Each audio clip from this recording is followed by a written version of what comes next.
Hi everybody, my name's Kay. You're watching Amidst the Gray.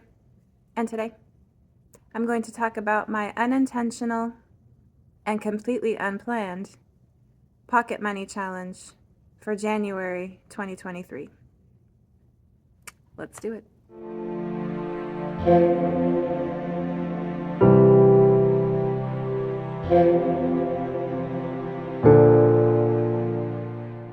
I've also realized that I never actually did a part 2 for December for my no buy, low buy for that month.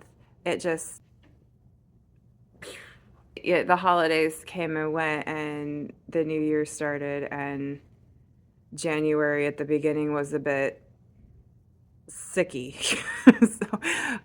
It's just one of those things that didn't, it's one of those videos that didn't get made. So maybe I'll just kind of touch on, how that went here in this video. I think it is important to kind of talk about December a little bit just because uh, my reflections on December and how I spent money in December kind of morphed into what I call pocket money challenge essentially became. So in December and in November as well, I had certain categories that I decided I wasn't going to purchase from, or I was going to low buy purchase or be very selective and intentional with what I spent in particular categories. And for the most part, that worked out fine. My low buy category for December, with intentional spending, was in my hobbies and interests realm. I had 3 items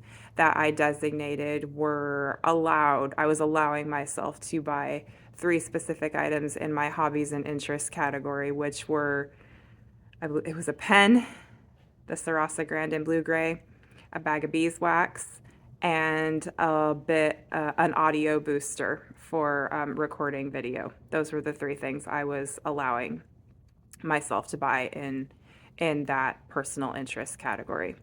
I also allowed myself a $25 personal care budget and 2 coffees out for the month budget, which is what I had in November, and a $40 a month, $40 for the month for eating out, and also no spending in home decor for December.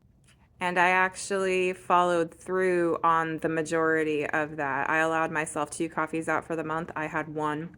I allowed myself the $40 budget for eating out for the month of December. We spent half of that. We ate out once. It was like a very, very light lunch, my son and I. And then we didn't eat out for the rest of the month. It was Christmas and New Year's, and there was food all over the place, and we had stocked up, and so we didn't eat out, and we were home for the last couple of weeks, and so I cooked at home, and we had holiday food. So the coffees out and eating out went well.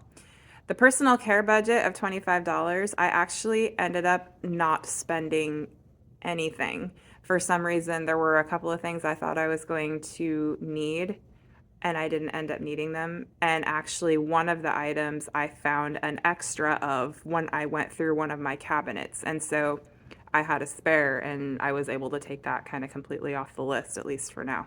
As far as the hobbies and interests category went and what I bought, I did buy the beeswax, and I made the candle, and it's awesome, and I love it. I made it sort of like a medicinal sort of scent with some camphor and some rosemary and some cinnamon, and it's in my living room right now. So I bought the beeswax. Beeswax was acquired.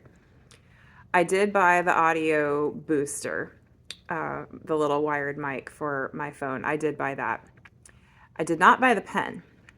And the reason why I did not buy the pen was because I took that money and the extra coffee out money and the extra eating out money that we didn't spend, and I invested that into an overhead kind of tripod setup for filming. So I did some swapping around. That was something I really wasn't intending to do at all, but I liked having the flexibility of being able to kind of swap around what I ended up buying as far as items or categories were concerned. Because I liked having that flexibility, when January came, I thought, what if you gave yourself as a challenge? What if you gave yourself $100 for the month to spend on whatever you want?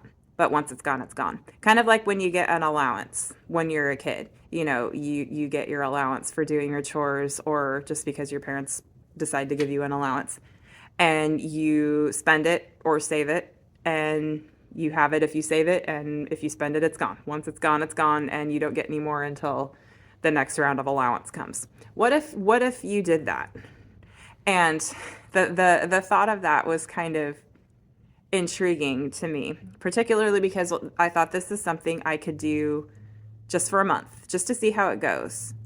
And if I got anything out of it, maybe I could continue maybe in February, just kind of on a month by month basis. This isn't something I've decided I'm going to do for the year. Like I said, I made a whole video about not setting goals, and I'm standing by that. That being said, these short-term challenges for me are different just because of the way my mindset becomes in relation to what the challenge entails. For me, it's different than a goal. For me, a goal has typically a specific endpoint, and you're taking steps one by one to eventually reach that endpoint. A challenge for me is something that you do just for the sake of doing it and just to see if you can. And really, if it doesn't work out, there aren't really a whole lot of, you know, negative repercussions to it. I suppose it's a bit of an examination of willpower, I guess, just in the short term. And the thought of giving myself an allowance that I could spend on whatever I want, I got really excited about it because then the thinking became, what do I want to spend my money on? I could buy anything I wanted, but I have $100. So what am I going to buy? I didn't at that time make like a running list of things I wanted to get because I have kind of like a master, like I don't call it a wish list. It's just an I might like that kind of thing. It's sort of like a someday maybe list to bring in some getting things done vernacular. It's sort of a someday maybe list, I suppose, for things. I may want it at that time or I may not. It's, what it is in that moment. I was inspired by, I'm pretty sure it was Julie from Peekaboo Rose, in a video that she did. Actually, it might have been a couple. I don't remember which ones, and I don't remember what she called it exactly. But she said that she keeps a list of retail temptations. Was it called a retail temptations list? Every time she thought she wanted to buy something, she would write it down. She had a list of just things that kind of popped into her head, like, I want to buy that. I want to buy that. And I thought that was such a neat idea. And so I started keeping something kind of similar. And every time something popped into my head that I wanted to buy that, I wanted to get that. And I'm talking extras. I'm not talking, like life necessities. When I say extras, these are all the little things that you might think of after the bills are paid and you have food in your cupboards and your refrigerator and freezer, and you have your medical stuff paid for and your life needs, your essential life needs, insurance, all of the things like that. Your essential life needs for you and members of your household are covered. So back to the list. I started writing things down and then I would just sit with them for a while. And I ended up really liking this process because one of the things I like about this approach more than like a typical no buy, low buy kind of approach is that I think I liked having the flat amount of money, just the base amount of money that I had access to versus limiting myself in particular categories. It also allows for a bit of spontaneity. So, for example, if something comes up, a company you really like and you like to do business with them, if they have a sale that could really benefit you. Like they mark something down on something that maybe is on your list and you could benefit from that. If you feel, intuitively that that would be a good buy, you can go ahead and do that regardless of what category it's in. Having a set amount of money for me is definitely more of an intuitive process versus kind of the category approach. And I tend to like that a little bit more. The categories and the priorities kind of start working themselves out once you consider the range of the amount that you've given yourself. It kind of works itself out. So I decided, okay, I'm going to give myself $100. I can spend it on whatever I want. That's extra. This does not include any of our household bills. It does not include groceries. It does not include anything for my cat unless it's a toy or an extra for the cat. Then that comes out of my pocket money. But her food and her litter and her flea drops and her treats and things like that, that's a given. Anything medical, insurance, gas, routine car maintenance, oil filter, anything related to tires, parts, anything like that. A couple of little gray areas for me were tea and coffee. Tea leaves and coffee beans that you can order from a supplier or that you can buy in a store, I pop those into my grocery budget. Teas and coffees out. Those come out of my pocket money. Those come out of my allowance because I've said it before in other videos that coffees out can be a category that gets really out of hand really quickly for me. And so if I designate that to my pocket money allowance, then I can rein that in a lot more effectively. Another gray area for me on this is streaming services. I have a handful that I keep every month regardless. For example, we always have Netflix, we always have Spotify, we always have Acorn TV and BritBox because I buy annual subscriptions to both of those. It's about $70 a piece for the year for each, so about 140, 150 for the year for both of those services. I buy annual subscriptions to those, and I also have an Amazon Prime membership, and Prime Video is included with that. So those streaming services we keep all the time. There are a few that I will bring in on sort of a rotating kind of basis. Discovery Plus is one, Paramount Plus is another, Audible for audiobooks is another that I will bring in and out depending on where I feel I'm at with what I have in my audio library. Magellan TV, Curiosity Stream, Wondrium, and YouTube TV. I think that's all. Those are sort of, and Friendly TV every once in a while. Every once in a while, I will kind of rotate those in. So, for example, when Discovery Plus comes out with their new season of Kenda, I am there. I'm getting that for the month so I can watch the series because it's exclusive to that streaming service. And I love me some Joe Kenda. So we're going to be subscribing to Discovery Plus for that month that those episodes are released. The rotating services, those come out of my pocket money because for me those are extras. And if I just let those ride like from month to month, it's really just kind of a waste because we don't use them every month. Netflix and Spotify, we use, and Amazon Prime and my British services, we use those regularly. And so it's worth it for us to have those on a regular basis. I'm not including eating out in my pocket money allowance because overall, on average, we just do not do it enough.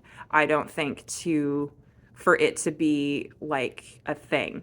It's okay if my son and I go out and eat every once in a while throughout the month. And in January, we kind of did, which is why I'm shaking things up a little for February, but I'll go into that in just a little bit. So eating out as a whole, not included, but coffees and teas out are because that is a hot button category for me. Also included are any of the little extras and luxuries that one might want. So anything related, the categories I had before and like the low buy were the hobbies and interests, the home decor. Clothes and shoes actually is another gray area for me just because you need them. And personal care as well. You need these things. They're necessary, but there's a huge range of variance as far as how much you can spend on any of these things. You can go to the grocery store and get like a $5 tube of face wash, or you can order something that's 30 or 40 online. So there's lots of variance in those categories, and clothes and shoes are the same. So for me, I am lumping personal care and clothes and shoes into my allowance just because it will really cause me to stop and examine what is worth spending this money on. Oh, and my vitamins and supplements are also not included because I take a handful of supplements that are recommended by my medical professional, which are vitamin D3, an iron complex, and a B complex with zinc and vitamin C, which is essentially like a hair, skin, and nails complex. According to my blood work and my medical history, I benefit from those supplements, and so I do not include those in my personal care. Those count for me as medical expenses, essentially. I also intended to include any kind of experience purchase that required like a ticket or some kind of entry fee or something like that. If that came up, it was my intention that that would be included in my pocket money allowance. This doesn't include like planned things that we have coming up. Like I mentioned, we're taking a trip in April. That's not a part of this. This is like if we just decided, oh, maybe we should go to the movies, or maybe we should go to a museum or do this or do that that requires some kind of entry fee. Just kind of one of those spontaneous little outings that was going to be a pocket money expense. In the end, I just decided I wanted to give this a try to see if it would be productive and useful and even somewhat sustainable, just because this is going to be an expensive year. My son's graduating high school. We're taking a trip in April. He's in the process of going through his military entrance processing. He's already done the academic test, the ASVAB. He's done the physical, the initial strength test, but unfortunately their computers were down, so he was not able to sign his contract. So he is probably doing that this week. So he's in the process of doing that. If he makes it through boot camp, that is a trip for his graduation. So there's a lot of potential travel and expenses and just other things related to his graduation and, that kind of rite of passage experience for him. So this is going to be a bit of an expensive year. And it's just an exercise for me in prioritizing. Okay, so with that absolutely chaotic bit of context, let's take a look at what I actually spent my pocket money on this month. I gave myself $100. I could buy whatever I wanted. That was extra. My very first purchase of 2023, end of January, probably isn't surprising. I bought a tarot deck. Yes, I did. I'm not going to tell you which one because I think this video will go up before a video in which I feature that deck. And so I just kind of want to reveal that in that video. So I will not reveal the name of that deck here. If that video comes out before this one, I'll pop the name of the deck right here just for that little bit of reference. But I will say it is a mass market tarot, and I paid $17.49, including tax and everything for that deck. So that was purchase number one, and that was like pretty much right at the beginning of the month. And I think I was ready, I think, to buy a tarot deck because October, November, December of 2022, I didn't buy any decks at all. I bought nothing in that category. So I think I was kind of ready. And I was really feeling the draw to this particular one because it's connected to my own personal journey with with tarot and with reading cards, and it felt kind of important that I bring that in to my library. So I did. So one tarot deck, $17.49. Next purchase was a few days later. I decided to renew my membership to Genetic Matrix. Genetic Matrix is a human design oriented software where you can generate charts, look at transits, and lots of other really cool things related to human design. I got the middle tier. There's a free tier and then a $5-ish tier, and then the pro version, which is $9.99. The pro version is really great, but I don't need access to that every month. And so I kind of rotate. It's kind of like a streaming service. I kind of rotate that in. I opted for the middle tier, because the $5 tier, because that includes the lunar transits, and I really wanted to take a look at that.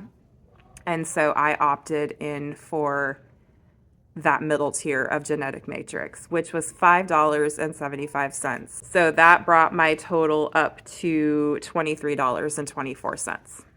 Next purchase up, Jovian Archive, which is the kind of the home base for all of the original human design source material from Ra. That's kind of where it's all housed. They had a sale on some of their lectures. And one of the lectures they put on sale was the open centers without activations. That is applicable to me because I have a wide open emotional solar plexus center with no activations. And it was also on my kind of temptations list. I really wanted to get that, to buy that lecture. And they put it on sale. And they marked it down to $19. And I did buy that. So I spent $19 on a Jovian Archive lecture. That $19 purchase brought my total up to $42.24. And that was about mid-month. Next purchase after that, my son and I were out and just decided that we were going to go get coffee, which we hardly ever do together. And so I was like, yeah, we're going to do that. And so we did. And for the two of us, we spent $10.41. That brought the total for all my pocket money purchases in January to that point to $52.65. Next purchase after that was for Audible. I did get an offer for discounted credits that were essentially 50% off. And so I went ahead and activated that offer, and I got an Audible credit for $8.13. That brought the total to $60.78. Final pocket money purchase of the month. My son and I were out again. We've been out a lot together this month, just doing stuff for his MEPs and running errands and appointments. And so he and I have spent a lot of time in the car together in January. And so, an opportunity came up. We both decided that hot chocolate sounded good. And so we went and got hot chocolate, and our person that took our order was really, really nice. And we gave a nice little tip. So for our hot chocolate, for my son and I, we spent $8.62. And that brought the total for all my pocket money purchases in January to $69.40. I allowed myself $100 for the month, which means that I did not spend $30.60. I had $30.60 left over.